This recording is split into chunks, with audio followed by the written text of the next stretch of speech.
in Virginia.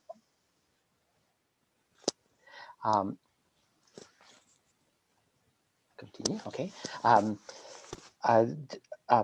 Joanna received her PhD in literature and creative writing from the University of Missouri, but her transformation and her sort of discovery of modern Greek studies and literature came as an undergraduate at Cornell University, where, as she told me a few years ago, and I remembered again, she really went to study physics, like a good Greek American.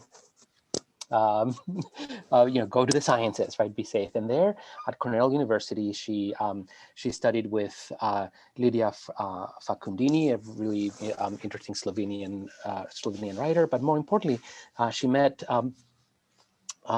Gail Horst Varshaft, that's how it's pronounced, who is really a star in the field of modern Greek studies. Gail is moved to Greece in the 1960s and befriended all the intellectuals of Mikis Theodorakis and all the sort of youth movements, and wrote about Rebetiko, wrote about Theodorakis. So Joanna was converted from science to the humanities, and then was also spent a year at the University of Birmingham, which at the time was really the center of modern Greek studies, working with Dimitris Tsiovas, who's the leading historian of Greek literature, and Ruth Makridis, who's a very important Byzantine historian. So converted from the sciences into the humanities, into creative writing, she received her PhD, went to the University of Missouri, where she started developing her own voice, her own writing, that led into the choice of the creative nonfiction form, the essay, the memoir.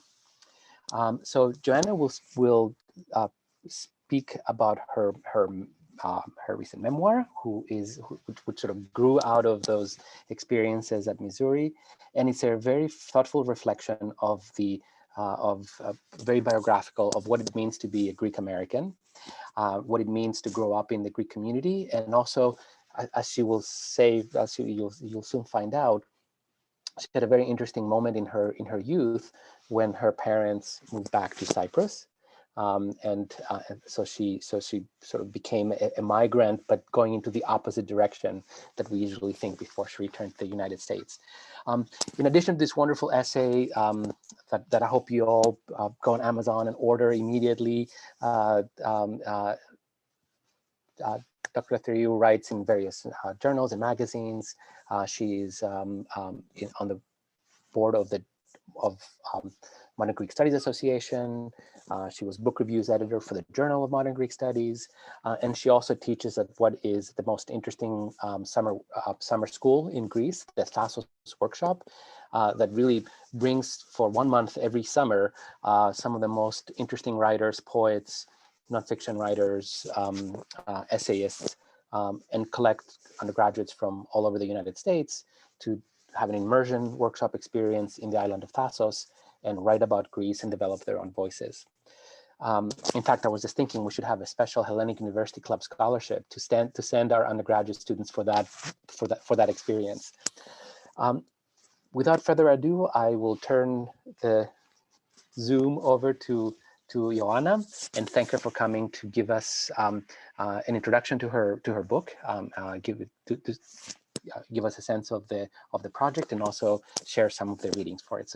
So Joanna, thank you for coming to Philadelphia virtually and talking about your very rich thought process about what it means to be a Greek American, a Cypriot American. Thank you so much, Kostis. Thank you, Zoe. Thank you to the Hellenic University Club for inviting me. It's really a delight and an honor because I get to speak to a lot of universities and a lot of writing groups, but it's always a special treat to speak to other Greek Americans because I hope that I have been able to reflect some of your experience, because speaking English means that we mostly get to read British and American literature. And in the excerpt from my book that you'll hear, I talk about how I read Laura Ingalls Wilder and Beverly Cleary and all these American kids books, but I never got to see a Greek American kid. And I hope, I didn't write a kids book, but I hope that I'm able to give you some of that rich experience of feeling yourselves mirrored in the art. And I'll mostly read and talk a little bit, and then I hope that this will be very interactive. And I look forward to the questions that you'll have. So maybe think of the questions that come up while I'm reading, and you can, I'm really open, I'm very comfortable with any questions that you might have. I will share my screen because I have some photos that I hope will make it more enjoyable to follow along. And I will start a slideshow. All right, this is great. So I'm presenting This Way Back, the book From New York to Cyprus and Back. I was born in New York City in 1978. But everybody sort of expects the immigrant story to have somebody came from elsewhere. And Americans often are surprised when I say, you know, there are immigrants from America too. America isn't only a destination. I very much talk about my father throughout the book because he's the one who talked to me from when I was born in New York City about Cyprus. He always told us that that was where we were really from, as is really common, I think, in Greek American communities. We retain our ties to the homeland, so much so that I felt like I was missing a country I had never seen. I developed a longing, and I think this will resonate with the Greek American listeners, although a lot of other immigrants don't understand how you can feel like a nostalgia for a country you had never seen. But I felt like I missed Cyprus. These are some more photos. I was born in the Big Apple. I went to St. Nicholas School, and it's still teaching Greek kids between 1978 and 1988. And I like to say all Greeks longed for Greece, but we actually decided to go back in 1988. I moved from the Big Apple to, you guys know where Cyprus is. And we went to a small village and we came to really know the land. And that's something I hope you'll hear about here when I talk about my writing, because I came to a sense of the earth in ways that are impossible in New York City. I also bumped up against some of the more traditional gender roles that existed there. I was expected to be much more of a house, much more domestic than I would have been in New York. And I reckon in the writing, trying to figure out what it means to have this rich culture that also constrains us. So there's a freedom in finding out who we are, but as women, as feminist women, it also being part of the Greek community can also feel like we're constrained. I'm going to read the clash of cultures that exists even within a family comes through because my father was born in Cyprus and moved to the US. My mother was born in New York City. So she's a Greek American that's much more American. So in the essay I'm going to read right now, you'll see my parents. Again, I don't know if there's couples in the audience that have this slight difference in the marriage where one member of the couple is Greek American born in the US and the other one is born in Greece. And an outsider would assume that they're exactly the same, they're both Greek.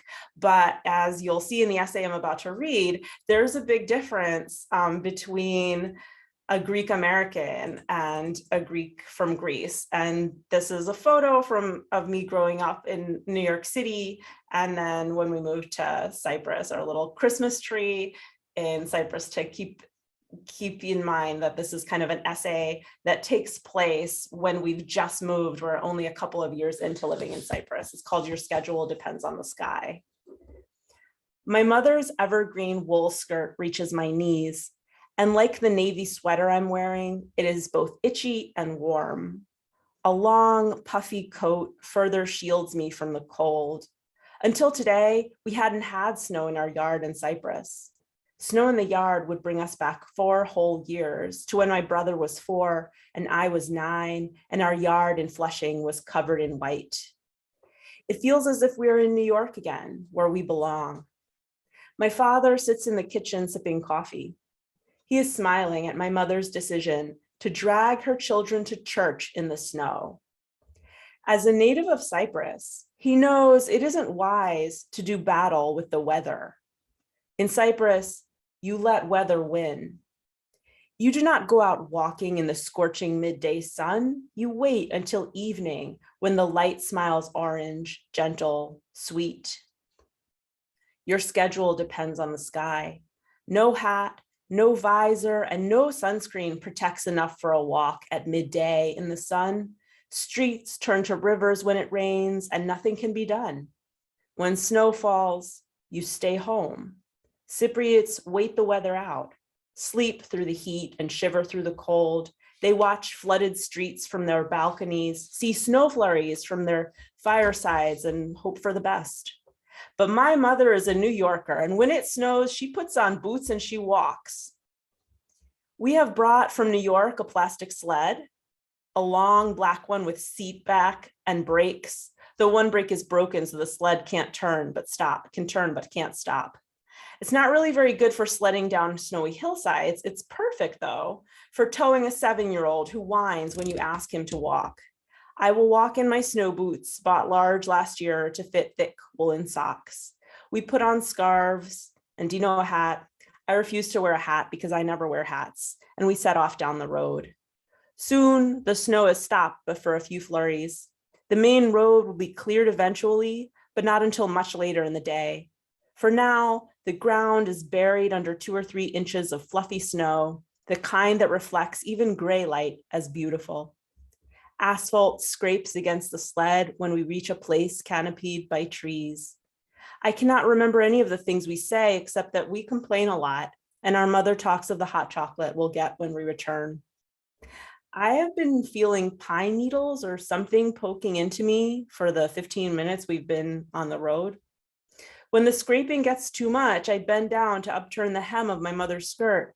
I find not needles, but pins. My mother has been meaning to shorten her skirt to fit me better because it is made of wool, and wool is the warmest thing there is.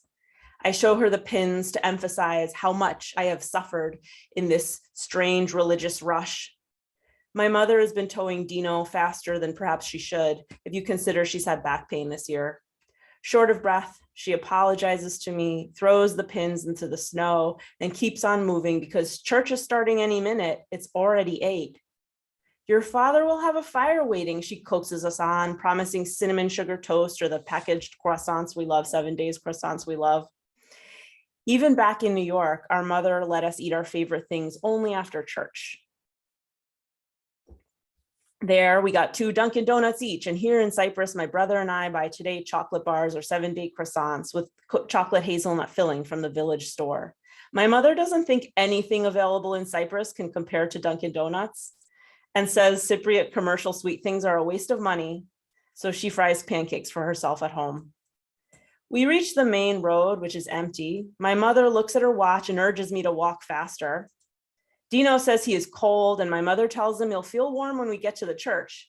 But the church is old, and one little round gas heater doesn't do much to warm a tall building made of stone. Women with just baptized infants crowd around that heater, and so older kids like Dino and me never get a chance to stand close. In this parish of Moniatis, no one uses new candles. I wonder where the loads of used candles come from as I drop coins into the box and lift my stump of wax with its blackened wick from the tray. I don't know if that happened in any of your Greek villages where they have no new candles, just old candles. In New York, we always lit new candles, which tapered into soft white threads. When I lit my first used candle before the icon of the Virgin Mary, I felt a little strange, like I'd worn a torn sweater to church or made a gift of a book I had already read. But at some point during the gospel reading each Sunday, watching an old candle grow even smaller, I forget about the thrift of this particular devotion and consider only the molten wax, cooling and hardening around my fingers. In this parish, rasping, tone-deaf men chant the service quickly and make the normally 2-hour service last only 45 minutes. So my brother and I prefer this off-key church to any other. We speak some Greek, but can't understand the dialect spoken here in Cyprus. We have never spoken to any other parishioner, and we are usually the only children in church. Often, we're also the only people receiving Holy Communion. As we trudge on through the snow, I try to estimate how much liturgy there will be left when we arrive. 20 minutes, I guess, and I'm pleased. This walk has taken a while. The snow has stopped falling, and when I look up at the sky, I see a patch of cloud that looks thinner where the sun might just poke through. I shiver. Dino yells about the cold. And then the first vehicle of the morning rounds a bend ahead of us and seems to be inching forward over the snow in our direction.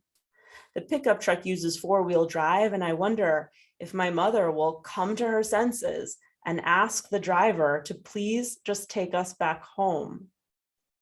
When the window rolls down, I see the figure is wearing black, and his eyes shine with the brightness of prayer because it is the Moniatis village priest.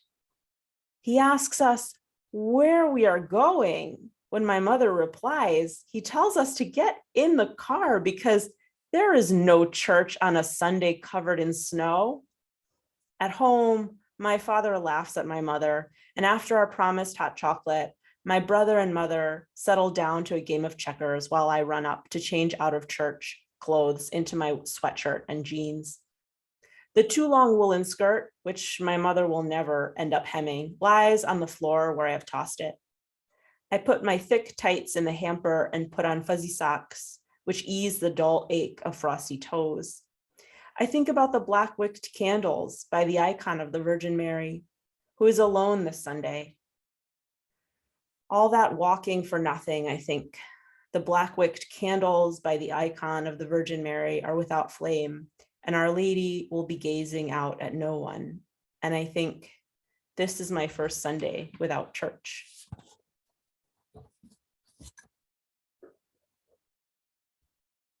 That's one taste of what it was like to be in Cyprus. We actually had a little house in the mountains for a while because my father, not only did he dream of going back to Cyprus one day, but when he was a kid, he used to go with the Boy Scouts. And this is in Cyprus when they were still under the British, and there was quite a lot of poverty. There was poverty in Greece as well. But Cyprus experienced a lot of poverty because the British taxed the colony quite heavily. And the happiest times he remembered was when he took Boy Scout trips to the mountains. So he had brought us up to the mountains, and that's why you heard us in the snow. But that we were quite unhappy there, and he had a lot of land in his village, Asgata. And we realized, my parents realized eventually that it would be much better to be in our ancestral village. And that kind of going back, that's another layer of the idea of going back, because my father wanted to go back to Cyprus, but he wanted to go to kind of the glorious mountains. He thought it was sort of a failure to go back to his village.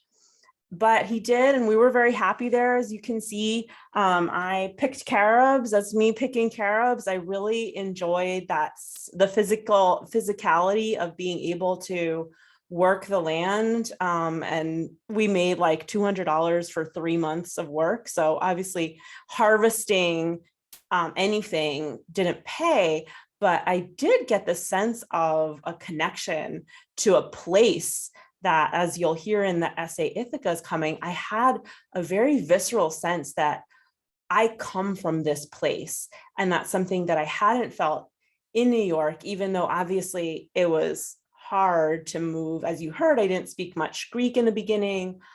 It was hard to adjust, but once I did, I was really happy in Cyprus, and I got really interested in Greek music and pretty much Greek everything. I got pretty obsessed with Greek literature, Greek everything. I wanted to say where the title of the book comes from, this idea of back. So I was thinking, what should the title be? And I remembered a sign, an actual road sign that I don't have a photo of. And for some reason, when I was searching for the title, this road sign came into my mind that said in Greek, Poria Epanastrofis, and in English, way back. And I had never actually asked a Cypriot what way back to what. I had just assumed on my own, because I didn't see any road or indication of where it was back to. It was pointing north in the south of Cyprus. And I assumed that it was a political message, possibly because Poria, for those of you familiar with the Greek word Poria, it's usually a political Poria, or that's the connotation that I had. So I just assumed that it was a political message saying, like, we're going to resist the Turkish invasion.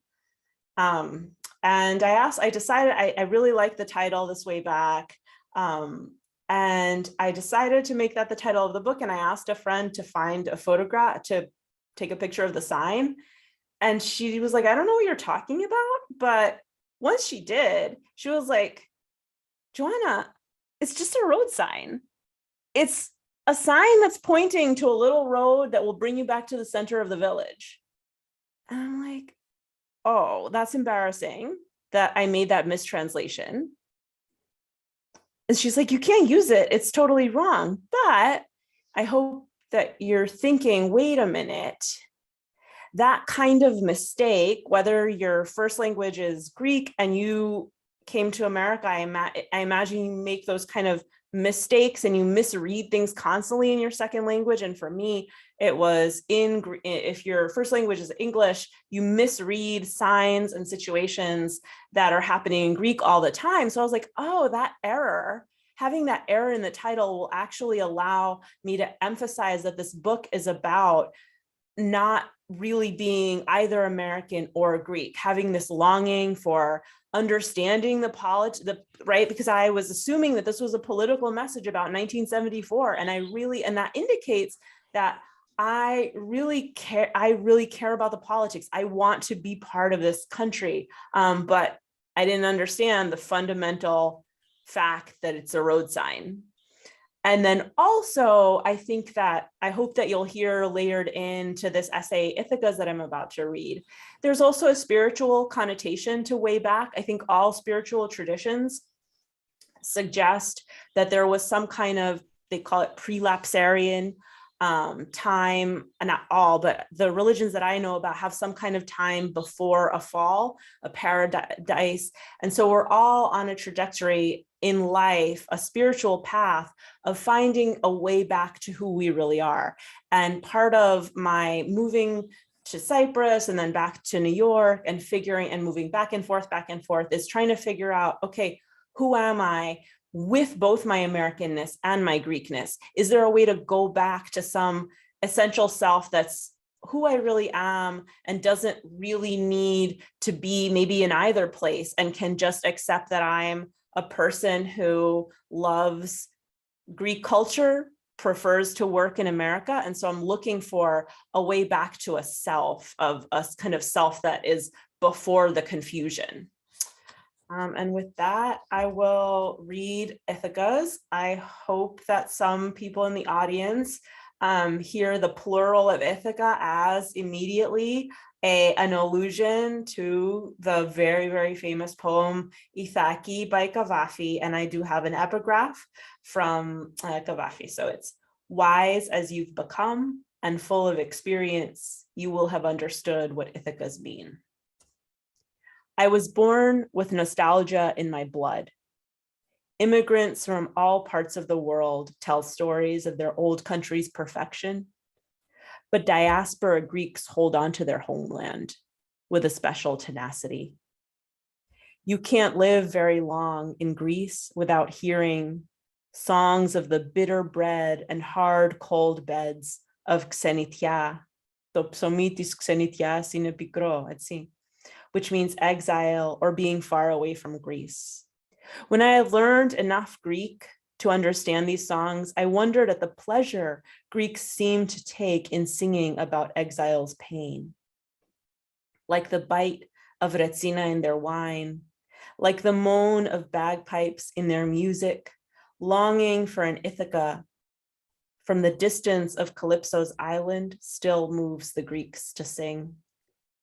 And while Odyssea, archetype and father of all homeward wanderers, finally got home and stayed, most Greek emigres take up residence abroad, making Xenitia and distance from Ithacas their fate. For Greece is poor, its soils are barren, and its industry unable to turn a profit.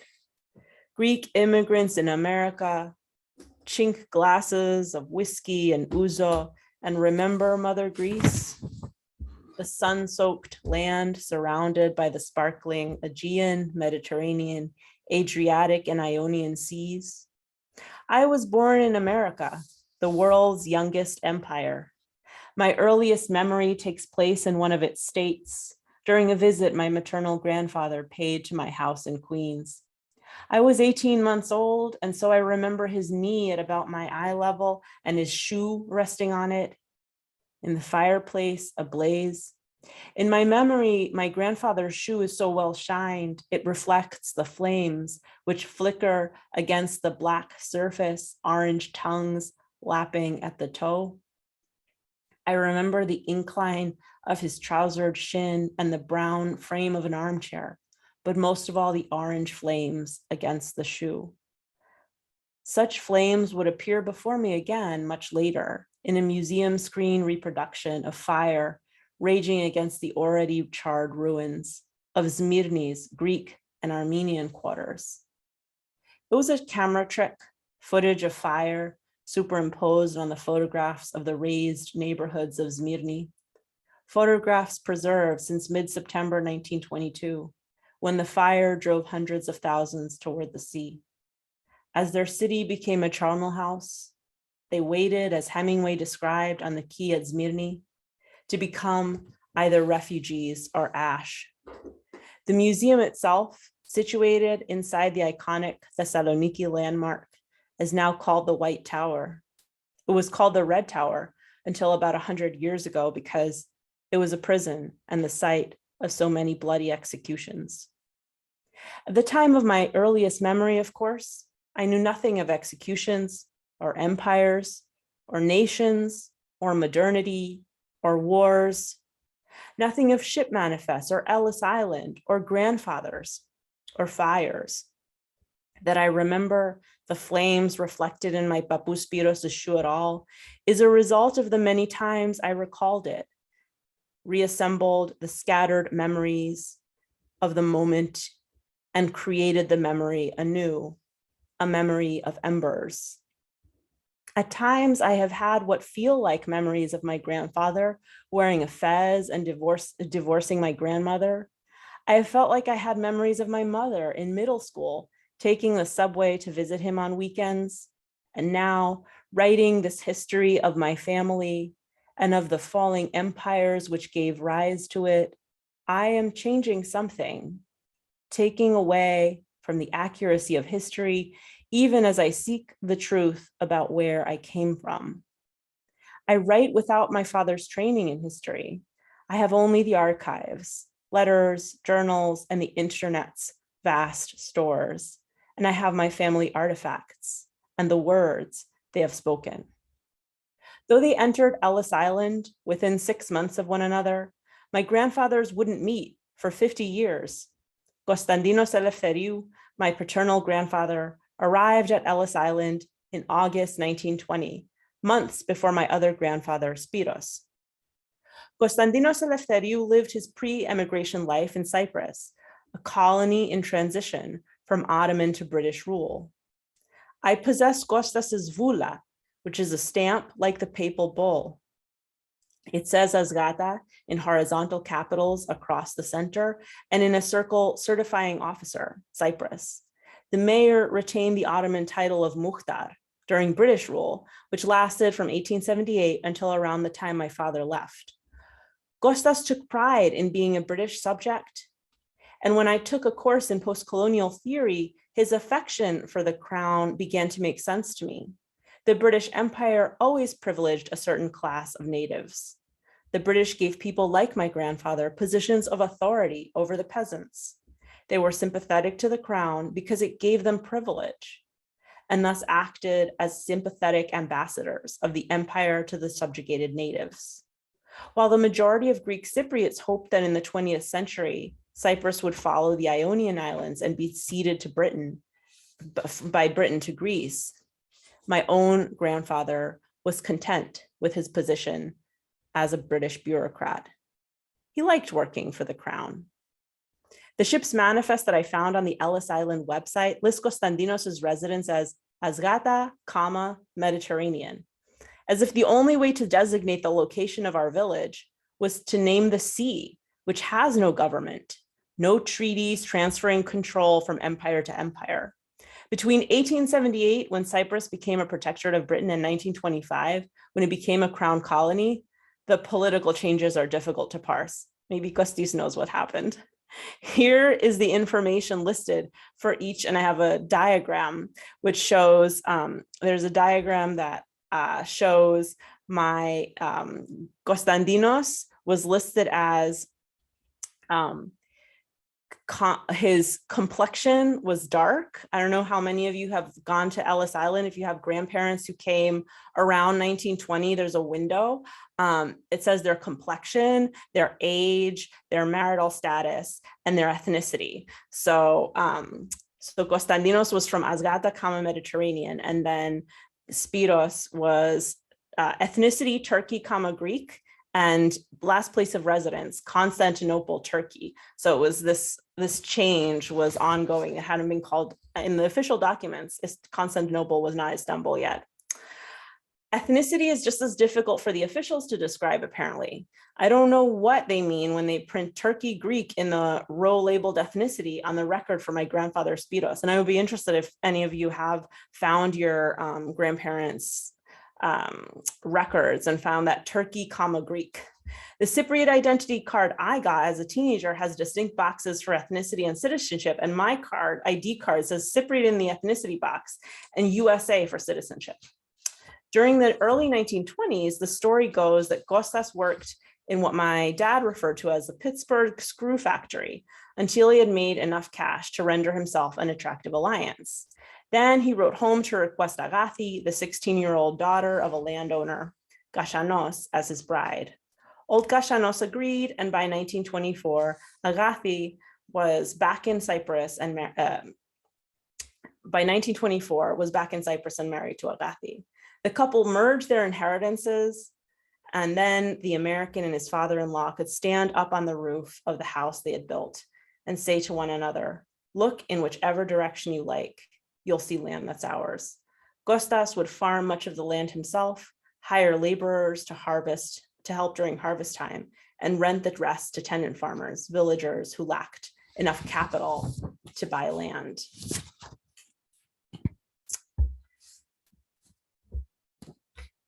Spiros got work as a shoeshine boy in Boston, became a violinist at the Boston Conservatory, opened a music school, and married Joanna, a Greek-American girl born in New York on the Lower East Side. When my brother was a child, he discovered my mother's birth certificate, which lists her birthplace as Turkey. And to tease our mother, he began to cry, "Mom's a Turk! Mom's a Turk!" She tried to explain the complicated history of Anatolia, but little Dino was more interested in teasing.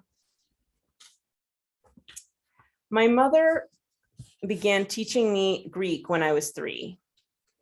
In my memory of that moment, Georgia looks down at me and says, "Joanna, you're 3 years old now. You're old enough to begin learning Greek."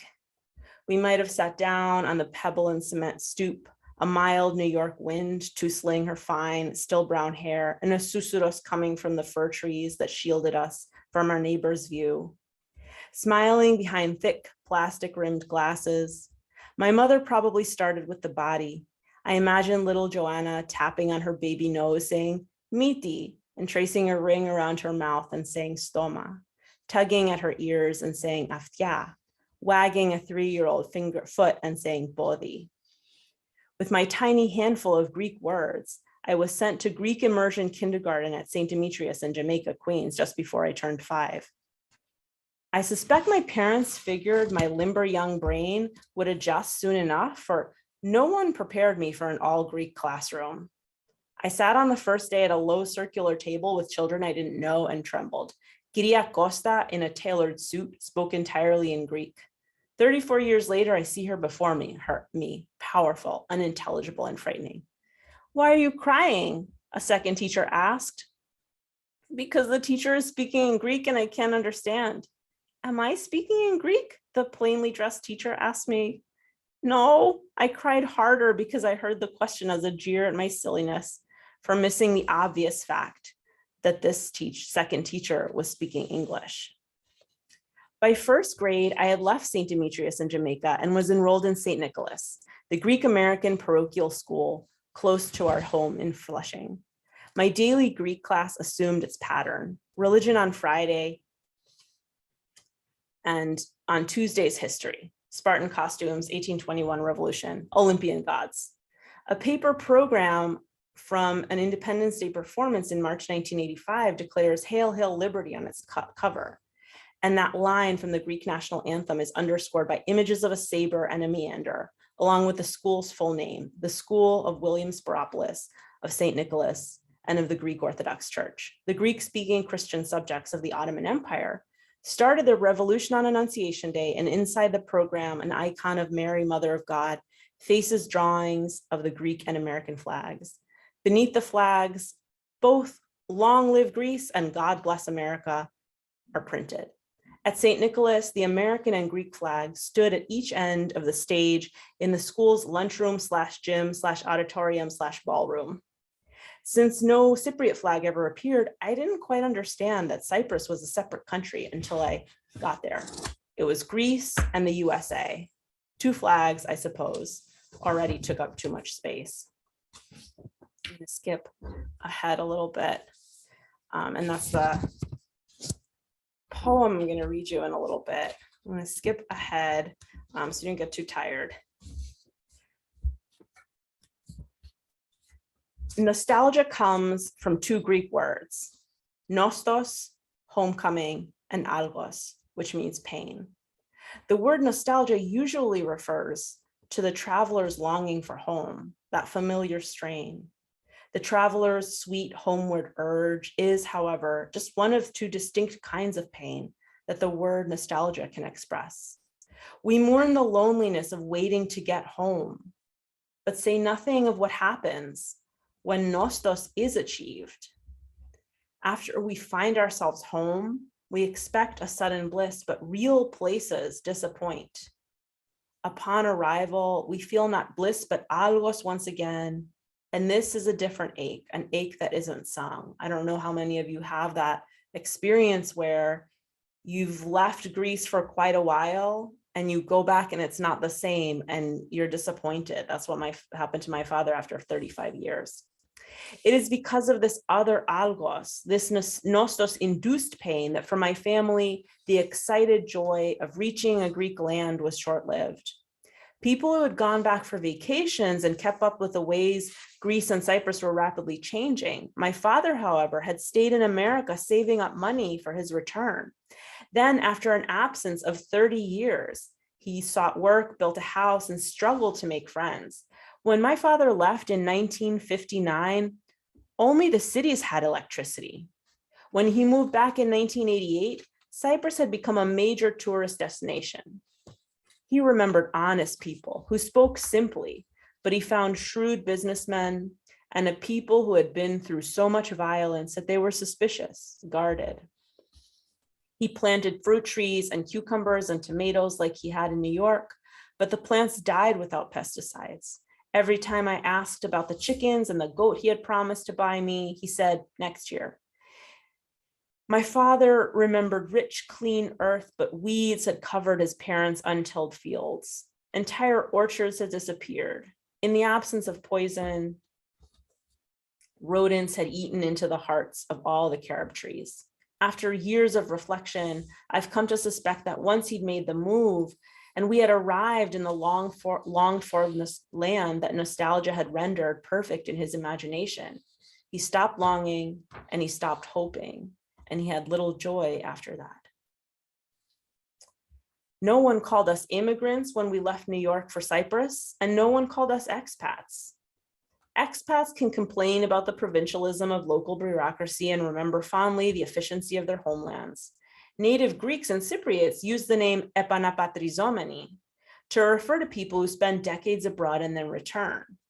But I call us de-expats because we left the homeland for a new land and then left that one too, a double exile. Before he convinced my mother to move back again with him to Cyprus for what would become the final time, my father whispered to me that if my mother was fed up with moving, he would build himself a tiny house and live alone. I nodded yes and hid what I knew about nostalgia, what Gaddafi had taught me some 15 years earlier about what Ithacas mean. In Ithacas, which my class read in 11th grade, Gaddafi admonishes readers to demand nothing of their destination. The destination's gift is the very journey. You desire the destination, and that desire makes you go, go, go. The going produces pain, and the pain becomes your teacher. The going leads to chance encounters, which make you wise. Once home, the yearning settles. Once the object of desire is accomplished, the going is done.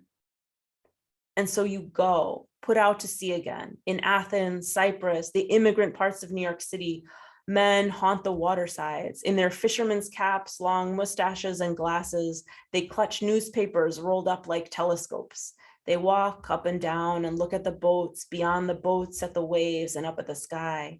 My father used to wander toward the shore, and I too am looking for water and the horizon. In the summer of 2010, I had just been admitted to a graduate program that came with a 9-month teaching appointment in America and an all expenses paid trip to Greece, which Kosti just mentions, the writing workshops in Greece. I had worked for the study abroad program for a month. I would work for the study abroad program for a month, and then I'd fly cheaply to Cyprus.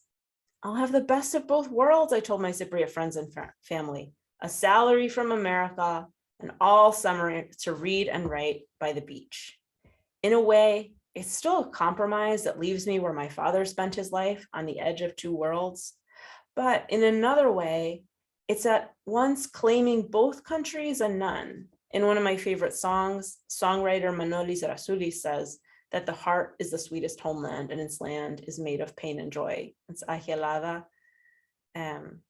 η πιο γλυκιά πατρίδα είναι η καρδιά, που τα χώματα της πόνος και χαρά. The heart may be the sweetest homeland, and Greece, as Rasoulis writes, may have taught generations of immigrants to breathe and die no matter what land they find themselves on. But even as I spend winter after winter in America, the cypress of carob, terebinth, and cyclamen pulls me. I feel that I know who I am through this yearning for the churning of seas, for the light of the sun, the slope of the rock, the lift of a wave. I love to run in the heat of an American day and watch sunlight sparkle on water that makes me ache even harder for Cyprus, where I cannot stay. While I run, sweat runs down my face as it does when I run in the sun-parched hills close to my home. I love to smell ocean. Even in America, I always find water to run beside, to smell the salt and the dying fish as I remember mountains sloping into the sea. I live the new Greek poetry and the old, old stories. I live my myth and my story as I run by the shore of an Atlantic inlet that smells to me like the wide Mediterranean Sea. And I'll read the end of the poem that I was inspired by. Η Ithacas έδωσε το ωραίο ταξίδι. Χωρίς αυτήν δεν θα έβγαινε στον δρόμο. Αλλά δεν έχει να σε δώσει πια. Κι αν φτωχική τη βρεις, η Ithaki δεν σε γέλασε. Έτσι σοφός που έγινες με τόση πείρα, ήδη θα το κατάλαβες οι Ithacas τι σημαίνουν.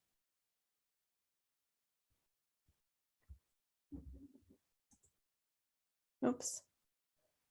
I have a poem that I can read later after questions if there's more time about when my father passed away, there was no one to prune the jasmine in our outside our house. And I put this here to let you know a little bit about the writing process.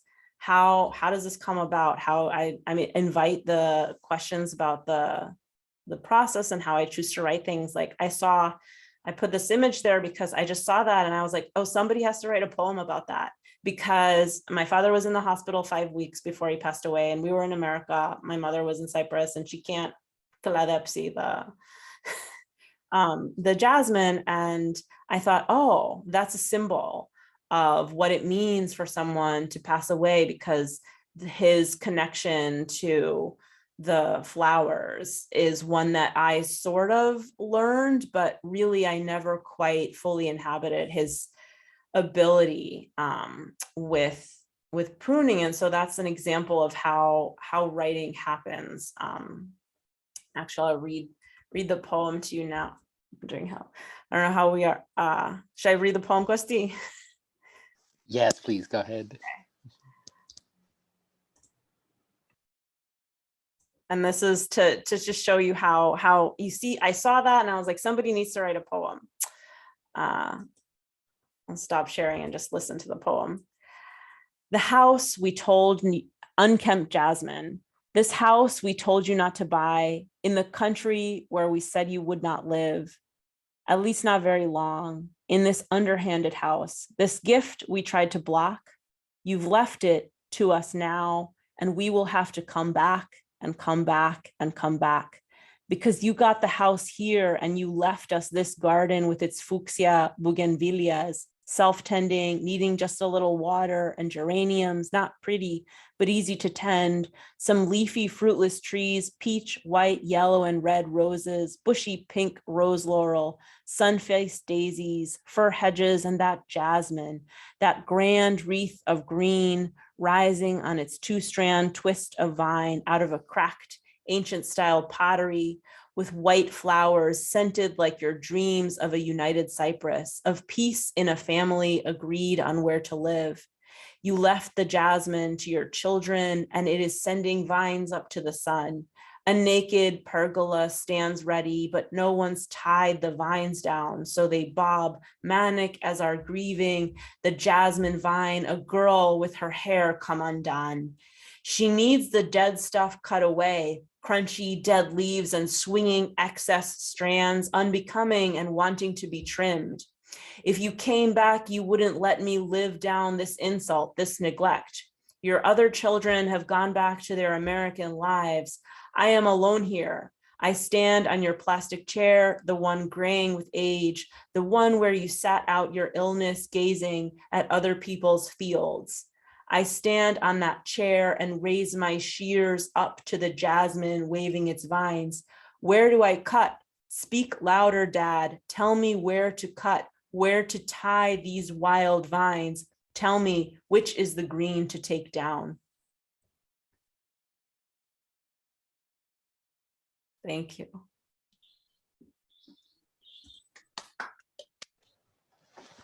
Wow, thank you.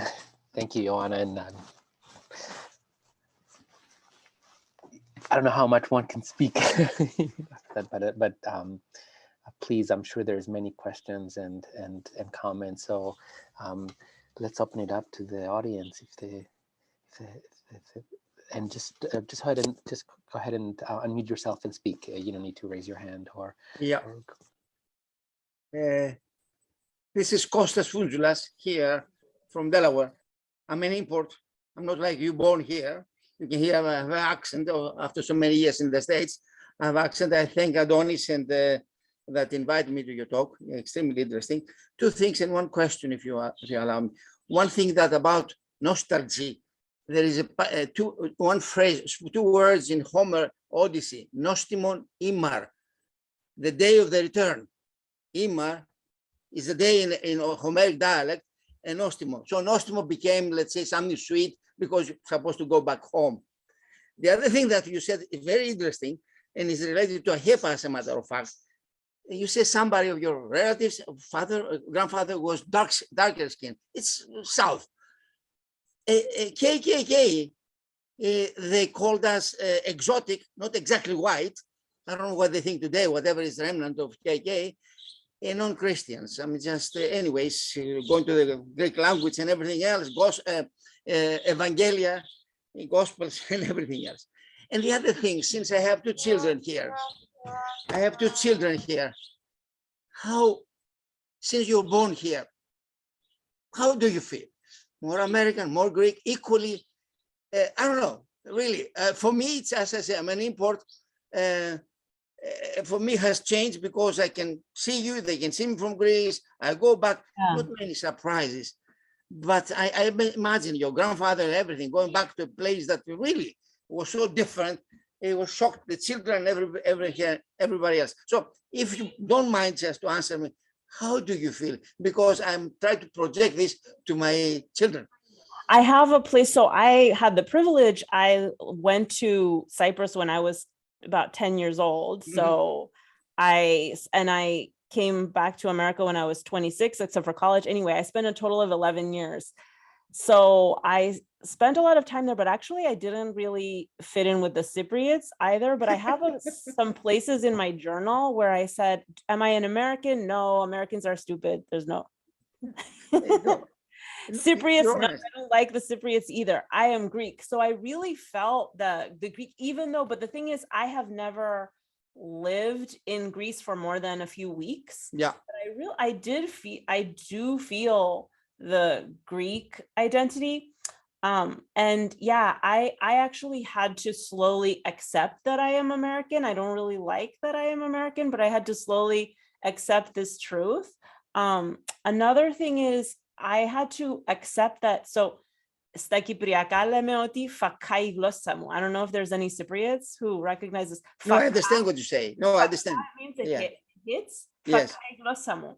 And so I want to be accepted as a Greek and not a Greek American, because as you know, there's a lot of tension between Greeks and Greek Americans. A lot of times the Greek Americans look down on the Greeks look down on anyway. So I wanted to be only Greek, and I didn't want to accept that I'm American. But as I was writing, I realized that part of it is I have to accept, first of all, that I am Greek. Another thing, I kind of accepted that wherever I am, they're going to think of the other thing. So like in American circles, I'm the Greek girl. They always remember. You look very Greek. Your face is very Greek, okay? You cannot miss that. And they always remember the Greek. But when I'm among Greeks, I'm the Americana. And I didn't like that. But I accepted that, okay, I'm always going to be the one who's a little different. And in some places, especially in the writing workshops in Greece, I have this ability, I can understand both. There are some times where it's useful that I can actually explain. So we bring Americans to Greece on this program and I can explain what's happening. So I'm between, and also I feel very grateful to, it's so much work to maintain the culture. And I think it's such a gift to give kids because our culture is extremely rich. I have a PhD in English, so I feel I have authority to say that the Greek literature is richer than the English. I say with my authority of the PhD in English. So as much as possible to be able to teach the language and the understanding, there's a way of thinking in Greece, the community, I think is just so beautiful. And what you heard in the essay, America gives us the psomi. I don't feel like there's, I don't know, I don't feel like it's giving me much else. It gives me a lot of freedom, actually.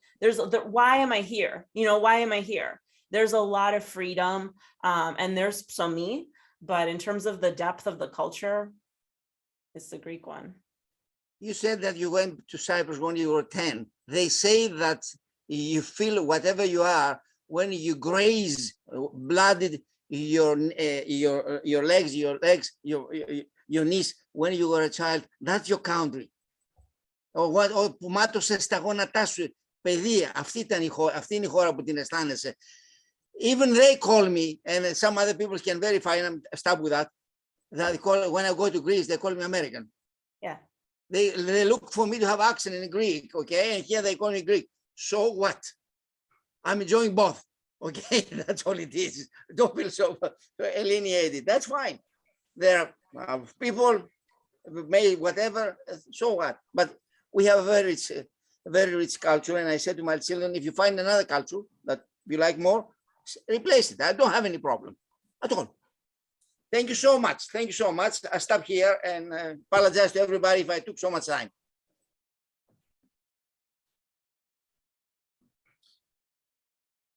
It's interesting that what you said, and actually exactly the conversation that preceded is reflected in something that Nikos Alexeou from NYU wrote in few words. He said, εδώ ή εκεί. Ούτε εδώ, ούτε εκεί. Και εδώ και εκεί. So here or there. Neither here nor there. Both here and there. So that's really the story. So I liked your book very much. I started reading it a couple of days ago. So thank you so much. And thank you. That's really meaningful. And we don't have, I think one of the reasons I struggled is all of the stories, they're either about Americans or we have the privilege. I've read stories about Greek people, but I never got to read, there's very, very few stories about, so for it to be possible to understand what Nick Alexeou says, both, neither, we need a model. We never had a model to imagine ourselves and who we are. We have either the Americans or the Greek. Now we're talking about it and we're finding ways to imagine ourselves as both. We are it's both. really wonderful to talk to you. We are both. Don't fool yourself, okay? Joanna, I think if I may jump in, and the thing that I find sort of so powerful also is that, going beyond that personal option of either or both. I think what you show so beautifully is that regardless of our own personal choice, we are surrounded by an intergenerational environment where some members of our family are slightly different in that spectrum, and that estranges us from our family. So, Kostas, you're going to feel that, as I feel now with my children, like I will be a stranger. My children are strangers in a way that they wouldn't be as strange as if we were in a. But so I think that I think it's something that we have all felt as Greek Americans: moments of tension, moments of marriage, moments of funerals, moments of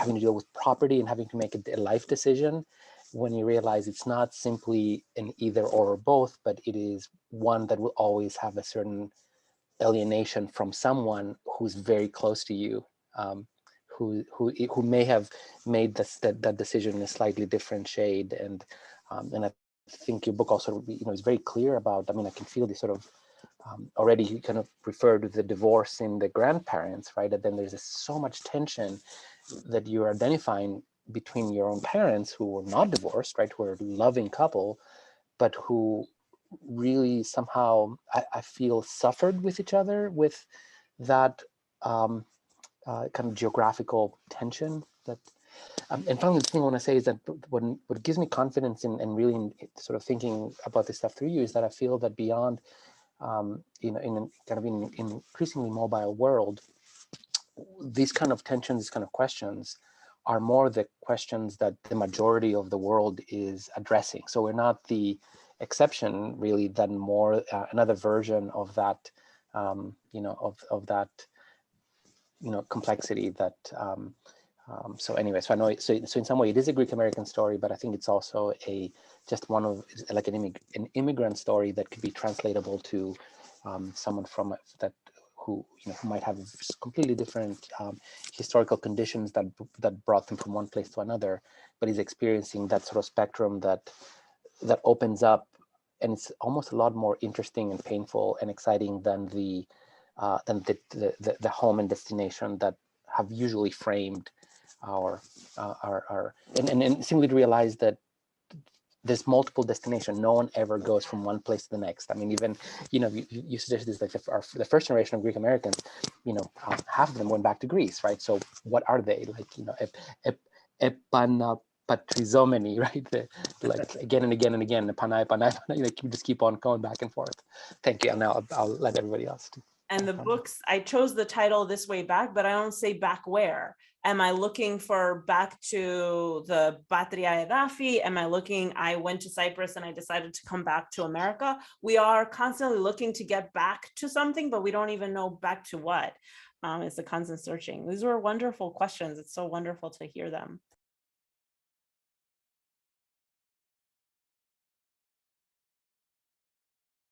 Nobody else? I start feeling that I'm American, I say with accent. I'm not unique.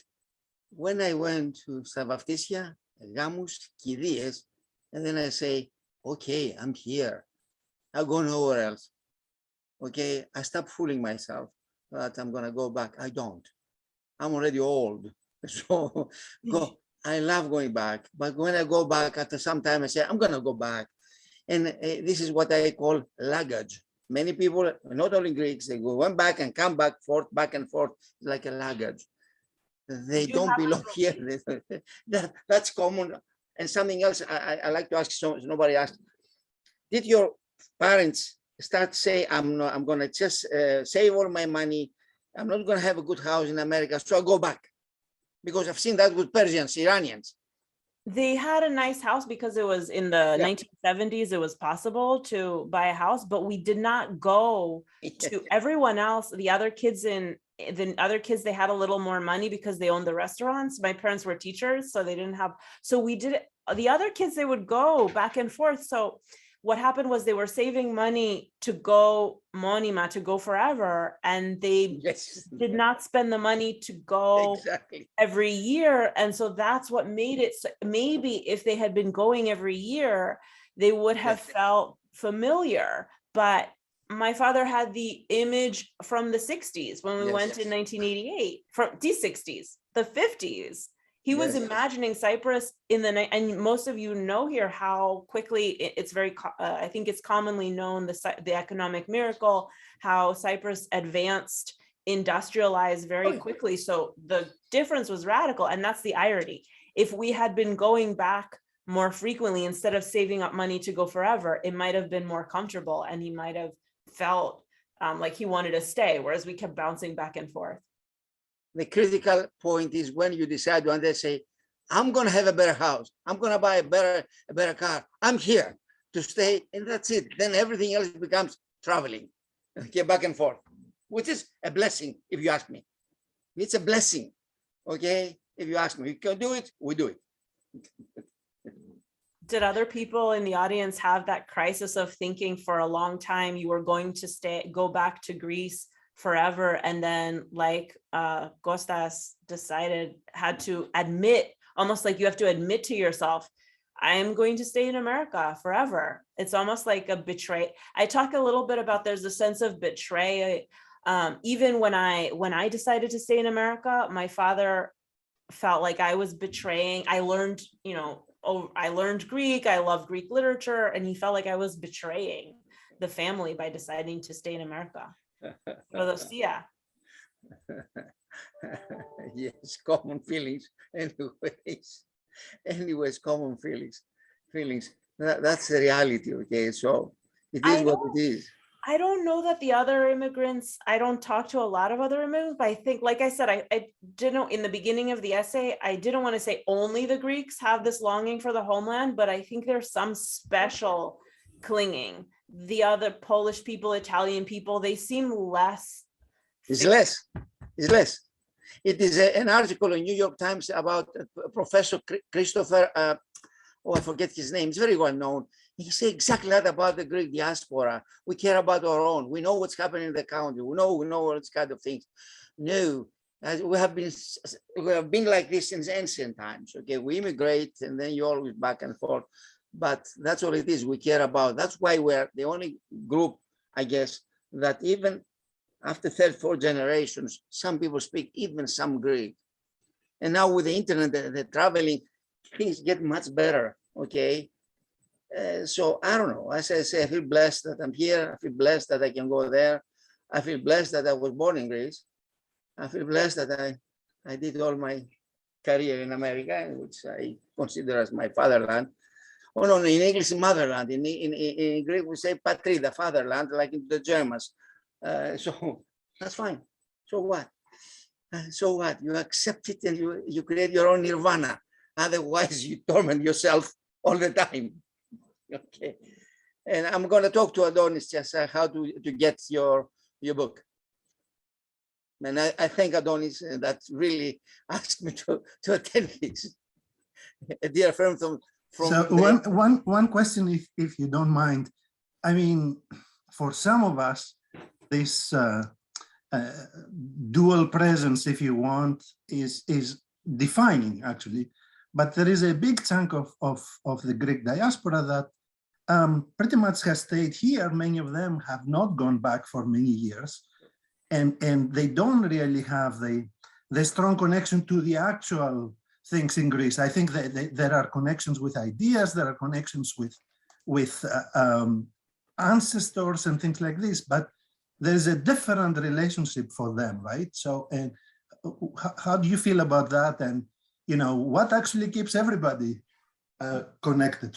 I think that's a ongoing. I think that's something that for writers and researchers, people are starting to do modern Greek scholarship, because I was a Greek American kid, but then for all of high school, I was in Cyprus. And then now as an adult, I have Greek friends. I actually don't have many Greek American friends. And I think it's its own subculture. I think it is its own subculture. And especially, I think there's a difference also between maybe New York and I don't know, Philadelphia also is close, so they can travel back. Whereas you have the West Coast here in Virginia. When I first came to Virginia, I was shocked that, so now I'm a professor in Virginia, and before I did my master's here in Virginia, and it was my first time anywhere in the United States that was not New York. And so I went to the Greek church and I was shocked. Everybody who was, under 60, they could say Kalimera, and that was it. There was no Kalimera, Kalispera, and that was it. But they were really good at dancing, which unfortunately I love dancing, but I can't do anything more than the Kalamatiano, Kiafto Miso. And so they have other ways of a connection. And it's, so again, the Greeks from Greece may look down on that kind of relationship with Greek culture because maybe they'll think it's not authentic. They don't have access. They're going to make the pastitsio with Parmesan cheese instead of kefalotiri because the nehune. So from the perspective of Greeks from Greece, there might be a kind of watering down of the culture and all that. But if you step back and you think about it, all cultures are always, why do we have so much in, why does Greek culture and cuisine and language and dancing have so much with Bulgarian in the north? And in Cyprus, there are so many words that are from Arabic because we're close. And if we're honest about it, cultures are always mixing. So I think that continuing to mix and like the Greek American culture is its own culture that we should respect and learn about. So I'm thinking that. Thank you. Thank you. And the Greek Australians are the same thing. They formed their own chess culture as Greek Australians, and it's all these kind of things. You form a community, and that's all. That's about it. And then interfere. The example is when the Libya, Tripoli was created by people from Thera, Santorini. In the beginning, they used to import women from Greece. And when the community became sufficient, they started marrying in the community. So this happens everywhere. But as Greek Americans, really, we such, I can say, more stranger than the other group, that's all. But Cyprus, right, was also colonized by, I think, Defkros, wasn't there? It's from in the poem Eleni by Seferis. He quotes from one of the plays. And so somebody is exiled and goes to Cyprus and creates Cyprus. So their cultures are always mixing. They created by civilizations by diffusion. Yeah. You borrow things, you change, you improve it, you whatever it is. And as fighting, there's always going to be a contest. Everybody's going to think their particular like neighborhood is the best and everybody else is wrong and a heretic. And as a Cyprus, you were not influenced so much by Dorians, usually from Achaeans and Arcadians. Your dialect, and I asked my Cypriot classmates from the college in Athens to preserve your dialect, the accent and everything else. And Dorians, it's one village, I think, but the rest was Assay and Ithacas. And that's even the features of the face. I mean, so you can tell. I would love for Greek language, really. I think it's just so beautiful and so profound. I feel kind of bad because it's so much easier because I lived in Cyprus for so many years. I was able to really learn the vocabulary. Oh my God, It's so beautiful. And I do wish we could have even more in America, Greek schools. I wish American culture, unfortunately, doesn't prioritize foreign languages. Unfortunately, I'm an English professor and I know that, they barely learn any Spanish. So I wish that there was a little more, but I think we should be also so proud in a culture in America where there's so little respect for any languages other than language, that here in America, so many Greek kids got to quite a good level of Greek. It's a real accomplishment.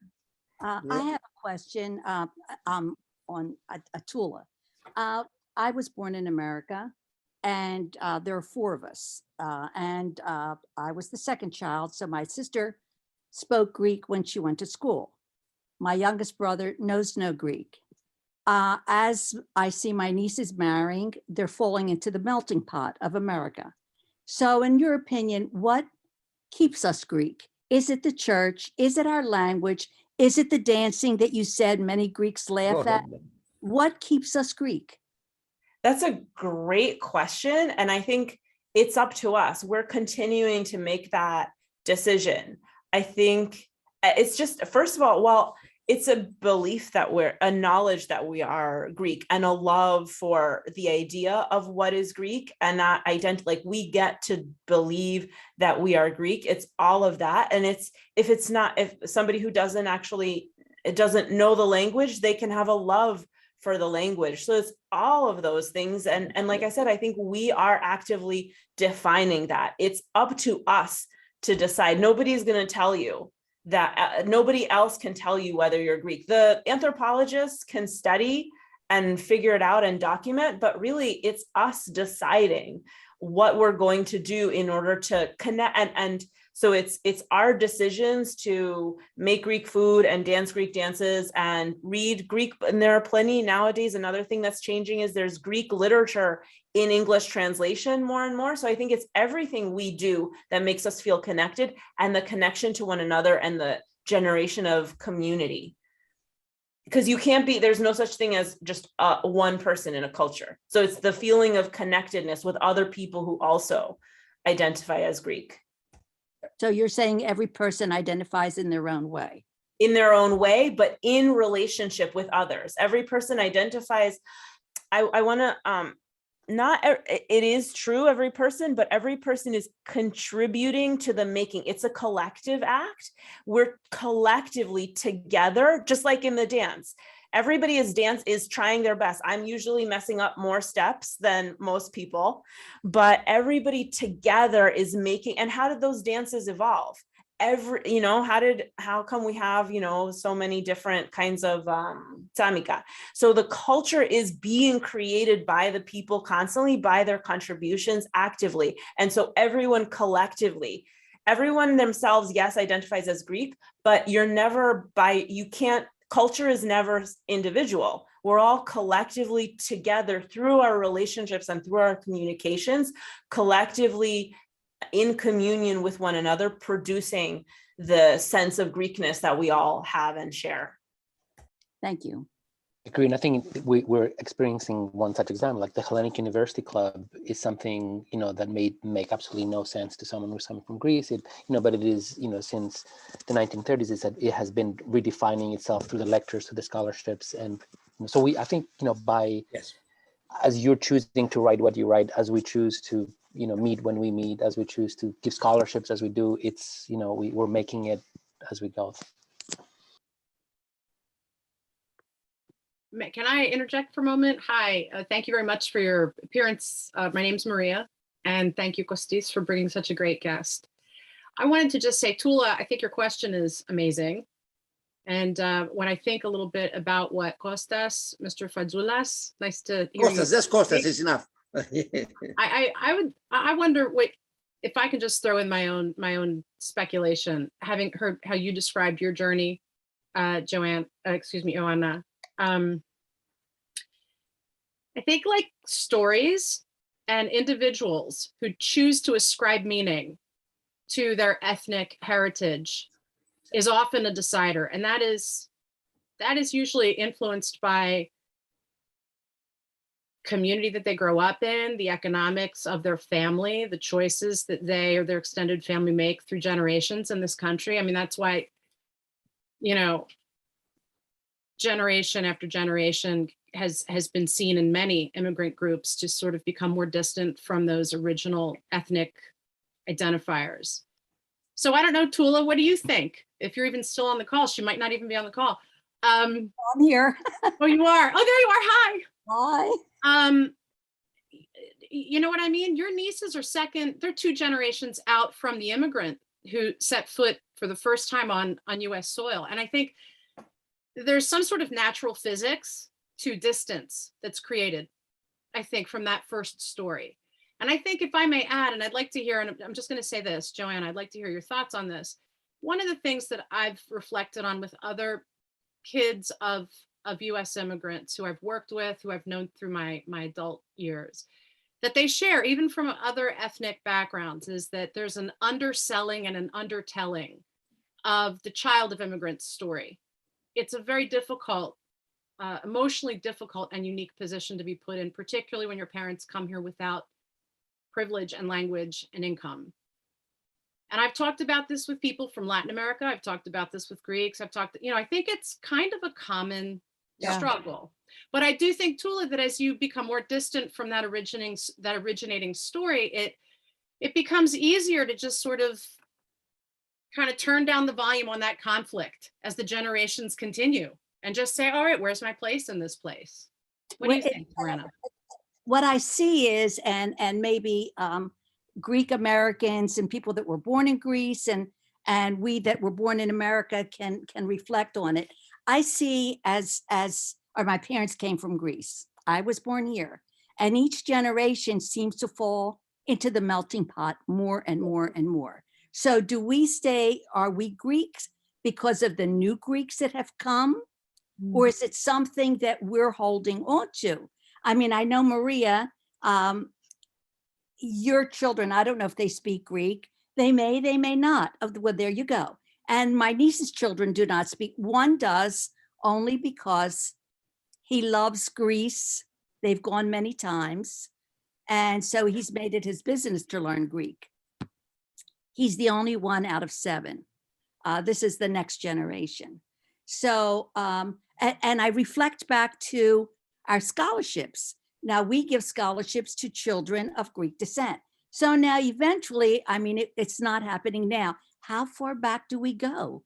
Greek descent, is it 1 generation? Is it 2 generations? Is it 3? I mean, that's what I'm wondering, what keeps us and makes us Greek and wants us to hold on to it. I'm wondering if it's all of the new Greeks that are coming, that we fall back on them as keeping us culturally Greek. I don't know. And there's somebody commented, I think somebody commented that I look Greek, and that's an interesting thing. I have a friend who she's from Greece. She's a few years older than me. She's from Greece, but she married an African-American man. So the kids, she always, you know, she says, my kids are Greek, but immediately we think, unfortunately, our thoughts are, we have an expectation of a certain face. And if one marries, if she had married a person from Italy, the kids would look Greek. And then, right, we have a question of, well, how, there's another layer, like we have to expand it. Seeing kids that are Greek but look African American challenged me to expand my understanding. Like, these kids are Greek, their mother speaks like Kostas with an accent. So you have a badge, you have a badge of belonging, like the things that are obvious. The badge of, it's obvious that Kostas belongs in Greece, right? Somebody with an accent, we're like, okay, they're Greek. Somebody that has an American accent, sometimes like, well, you can say, no one doubts that I'm, and actually when I go to Cyprus, they don't even look at my passport. I'm like, I even like looking Cypriot, and then I can just, μιλώ Κυπριακή διάλεκτο and και κοιτούν το διαβατήριο τίποτε. And και κόφτει τους, γιατί, right? So the things that we see and hear convince us, even if, what if I wasn't a citizen? I did get my Cypriot citizenship, but like when I decided to, originally I didn't have, but it's a temptation. That's another layer of how we have a sense of who looks Greek, but then we have to expand that and actually think of beyond that, who sounds Greek or looks Greek or sounds American, looks American, is another challenge. As about Tula, the question is great. Simply, you expect to be a dilution of the forgotten generations. What kept us together is the history, is the culture, is everything else. Now, on the way, some of the people will say, no, you have enough, that's it. So we have to accept this kind of things. It's not something, is not happening. But I know from Baltimore that Polish Americans, they have great institutions. They used to dance, they used to do that. They disappeared. And then you go to a small place outside Baltimore, and all of a sudden you see a small church. Yeah, church is always, has been always just a decisive factor, even from the place or the years of the Ottoman yoke. And always Greeks, any colony they formed in ancient times, they built a temple. And my question is existential. How all these colonies of Greeks in India, in Afghanistan, by the way, was called Bactriani, and all the names of the towns we hear when we were in Afghanistan, like Kandahar, it was made by Alexander the Great. Alexandria, the Sarachosias. So how they disappeared, absorbed, and somebody said, I think it was Maria, that say, oh, it was you. If the immigration will stop slowly by slowly, it will start disappearing. That's true. So immigration just is one of the other factor, important factor. And this recent years, immigrants are usually white collar, just professionals. It's different than before, okay? So it's many factors that we have to consider. I was a director of the Greek school in Delaware, many things. I can see from various cases, but I had third generation that sent the kids to the Greek school. So I don't know, there is no one answer. Whatever a person is going to feel after a while, we respect it and we move on. We cannot do anything else about that. Somebody said, I decided not to be. That's all. Okay, what you want to do? But we have a great history, we have a great language. And to Maria, to Joanna, since I'm an engineer, you are an English teacher, please do the following thing to your English students. I do that to my students at the college. Ask them to read Beowulf. This is the point 1000 AD that English goes from ancient, becomes modern, if they understand anything. No, the original. I cannot understand anything. The original, okay? I have seen the original. I cannot understand why. I'm sorry. I don't understand why they would to understand. To understand how much it's changed. Yeah, I always agree. It's Germanic. It's like not even. Have you seen Chaucer? So yes, I have. Chaucer, I feel like that's closer. Beowulf, yeah, it's before the Norman conquest. Yeah, it's 1000. Then changes to modern English by infusion of Greek and Latin. And put next to that Homer, and then say, okay, can you read it? Yes, we can. Can we understand? Yes, we can. Many of them. That's the big difference. I agree. So Beowulf is, I made an experiment with some lawyers, American lawyers, married to Greek women. I said, please read. I can understand a couple of words of Beowulf because they look German. I happen to speak German. Okay, so make this experiment. Beowulf before that, and tell me, do you understand? And Homer, and see, can you read it? Yes. Can you understand? Yes. Our Papu used to say the thalassa was thalassa, although it's another word, als, like alati, then tripodo was tripodo, and so forth. So it's a big difference there, okay? Big difference. So do that experiment. I would also say Costa's enthusiasm for literature and language when he is an engineer is also something that is characteristic of Greeks because, when I'm in non-Greek circles, I find like people who they study Beowulf, they don't want to learn about 20th century American literature because it's not their field. No. And so there's this, I've found that I've been astounded, and I've talked to the Hellenic Professional Society of Texas, also mostly engineers. I've been astounded at the rich curiosity and understanding of literature and history among both Greeks and Greek Americans that I don't find outside of Greek and Greek American cultures. Like, oh, it's not my field.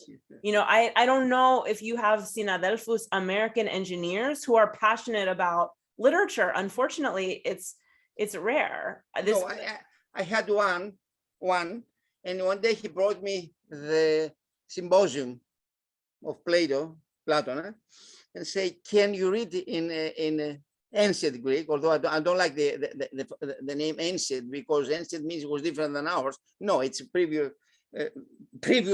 form of our language, which is very similar. Can you translate reading this in English? And I can. My high school in Greece, those times, I had to take 6 years. Yes, we can do that. That's why I asked you to do this experiment, and it's great. Yes, Chaucer and everything else. Yes, English language is full of Scandinavian words like, I don't know, meadow, like Tuesday, Friday. Friday is a great day. Frigadag, the day of Aphrodite. In Scandinavians, which was translated from the Latins, Veneris Dies, from the Greek, Imar Aphroditis.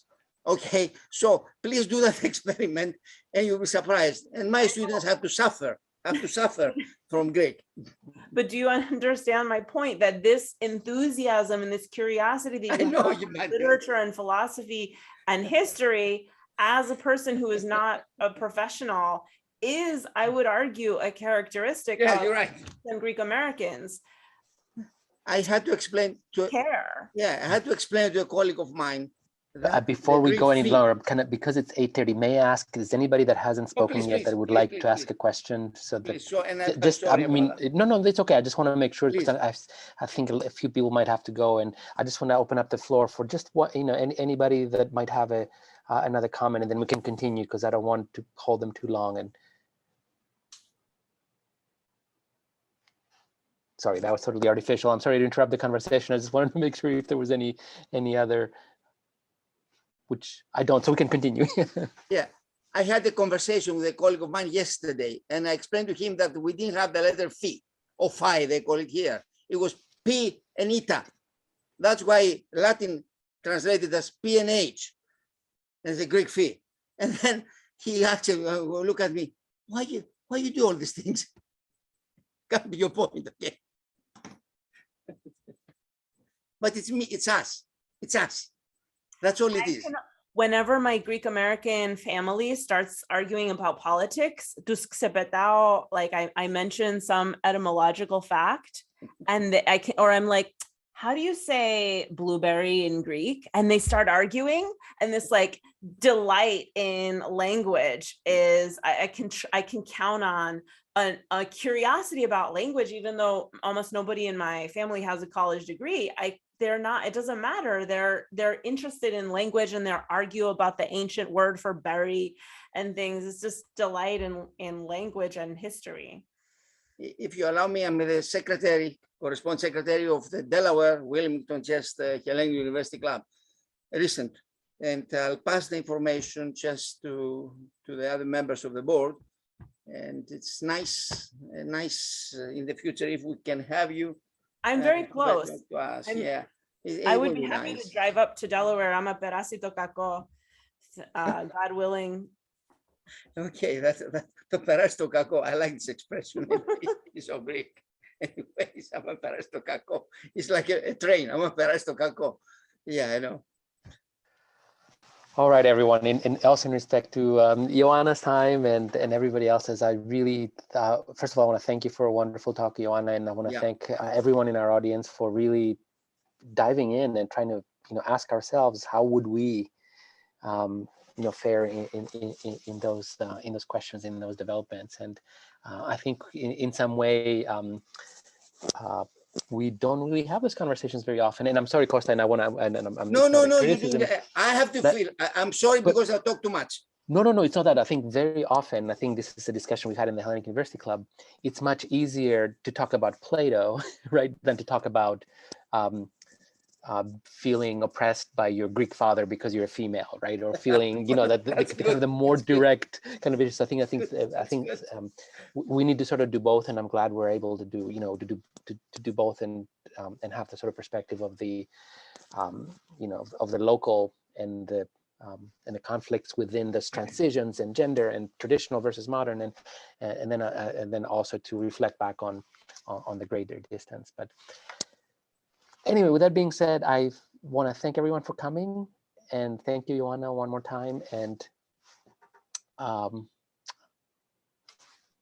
everybody have a good night, and thank you for coming. Thank and you. Don't Thank you forget so much. Very interesting. our next lecture will be about women in the Greek War of Independence on the Saturday of March 25th, I believe. When is the very, very close to independence? It will be, sorry, the March 26th. That one, I should also warn everyone, is at 11 o'clock in the morning, and it's a Saturday one. It's 11 o'clock in the morning because our speaker is zooming in straight from Greece. So, so see you all soon, and have a wonderful night. Thank you so much. It was very wonderful. Thank you. Nice to meet you, Really Costa. Nice to meet everybody. Thank you so much. Bye-bye.